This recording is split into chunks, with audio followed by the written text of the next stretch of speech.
அப்போது அந்த Portuguese king வந்து என்ன பண்ணார், வாஸ்கோட காமாவுடைய அனுபவத்தை பார்த்துட்டு, நம்ம இன்னும் சில கப்பல்கள், பல கப்பல்கள் அனுப்பினோம்னா, அதில் போர் செய்கிறதுக்கு தகுதியானவங்களே அனுப்பினோம்னா அந்த நாட்டையே பிடிச்சிடலாமே அப்படின்னு சொல்லி மறுபடியும் இன்னொருத்தருக்கு கீழே அந்த மாதிரி அனுப்பினார்.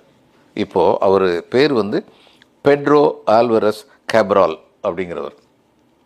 இவர் வந்து என்ன பண்ணார், அந்த ஆப்பிரிக்கா கோஸ்ட் வழியாக போக வேண்டாம், அது வந்து நமக்கு ரொம்ப கஷ்டமாக இருக்கும், எதிர்காற்றில் அகப்பட்டு வருந்த வேண்டியிருக்கும்னு நினச்சி அந்த கண்டத்துக்கு மேற்க அதிக தூரமாய் கடலில் போய்கிட்டு இருக்கும்போது பிரேசில்னு ஒரு நாட்டை கண்டுபிடிச்சார்.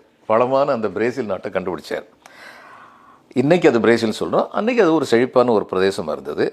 அப்போது நான் போக கருதி வந்த இந்தியா தேசம் செல்லாமல் தற்செயலாய் வேறு ஒரு புதிய தேசத்திற்கு சென்றேன் அப்படின்னு அறிந்து வியப்புற்று பிறகு அங்கேருந்து புறப்பட்டு ஏற்கனவே வாஸ்கோட காமா வழிகாட்டியிருந்ததுனால இந்தியாவுக்கு வந்து சேர்ந்தார். வந்த சமயத்தில் என்ன பண்ணார், அங்கேருந்து சில செடிகளையெல்லாம் கொண்டு வந்தார், பழச்செடிகளையெல்லாம் வந்து கொண்டு வந்தார். அப்படி கொண்டு வந்த பழச்செடிகள் மற்றும் பிற செடிகள் தான் மிளகாய், முந்திரிக்கொட்டை, கொய்யாப்பழம், அனாசிப்பழம், சீத்தாப்பழம், பப்பாளி பழம்.